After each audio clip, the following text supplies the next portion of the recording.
You ever walk up to a gate at the airport, ticket in hand, and somehow the air just shifts? Like all of a sudden, the world's eyes are on you, waiting to see if you'll step just a hair out of line? That's exactly what happened to me that afternoon, dead on my feet after a weekend pouring my soul into kids who deserve the world, and all I wanted, really, was to get home. But let me back up a sec, because the way it all went down still plays in my head like a movie. So, I'm there at the gate, first class ticket, no frills, dressed down in faded jeans and a charity t-shirt under an old blazer. You'd think at 58 CEO of $1 billion company, I'd have learned to leave the I don't belong feeling back in my 20s, but let's be real. That feeling doesn't just vanish, no matter how many doors you break down.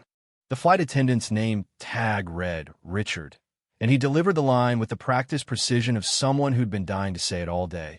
First class is still boarding by zone. His voice didn't just cut the air, it split it wide open.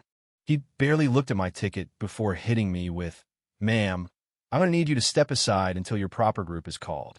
And the way he said proper, let me tell you, it was carrying a load of meaning. I was tired, not just in my bones, but in that deep, soul-weary way that comes from living your whole life in spaces where you always have to prove you belong. "I believe I'm in first class, sir," I said, holding out my ticket. Richard looked at me while I looked, with that quick up and down scan people give when they're trying to slot you into a box, and you could just see it right there on his face. He decided I didn't fit. Not in first class, not today. And while part of me wanted to just let it go near the stairs, bored later, get on with my life, another part, remember the kids I'd hugged goodbye just hours before. Kids like Deshaun, who'd run up to show me the app he'd fixed, his eyes lighting up when I told him he had a real knack for this stuff. "If you can't see it, you can't be it," I'd said to the room, the same words I'd repeated for years, ever since my own start in a Detroit high school that barely had a computer lab. Sometimes the only way forward is straight through the middle of the mess. So I held my ground, voice steady as I asked, "Would you like to check my ID as well?" Richard hesitated, then shrugged. "That won't be necessary." "Sure, not necessary for me, but the guy in the Armani suit behind me? He got a welcome aboard, sir. Delighted to have you." I made my way to 3A, stashed my beat-up old bag under the seat, and tried to focus on the looming board meeting numbers and acquisitions, deals that could change the lives of thousands. The reminders of where I'd come from, and what I was still up against, lingered like a bad aftertaste. That's when Carl dropped into the seat beside me, older, silver hair, kind eyes, the type who looks like he's been around the block a few times. "Business or pleasure?" he asked, and for a moment, the tension in my shoulders eased. We talked engineering, grandkids, old vinyl records, the way air travel never really loses its magic. You know what I mean? For a while, it felt like just another flight. But Richard kept up his act. Water for me in a plastic cup, everyone else got glass. "No notes, no napkin, no varmt." Carl noticed, too, asked, quietly, if I'd done something to upset the man. I almost laughed. "Some people have fixed ideas about who belongs where," I said, keeping my tone light, though my stomach was in knots. He told me about his daughter, a pediatric surgeon, how people always called her nurse first. It never ends, does it?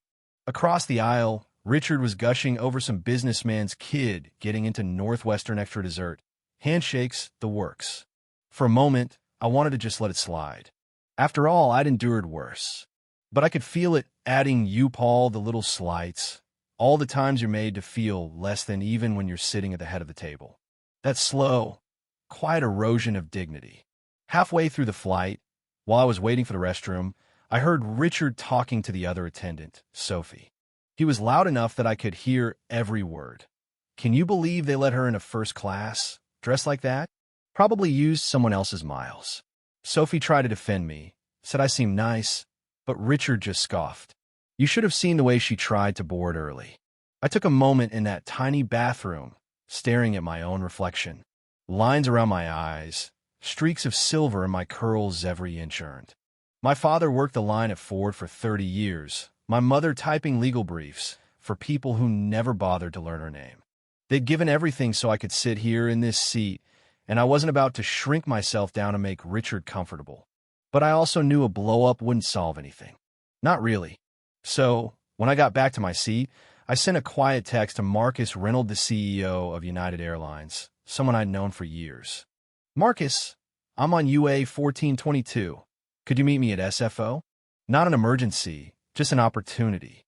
His reply came back before I could even stash my phone. Of course. See you at the gate.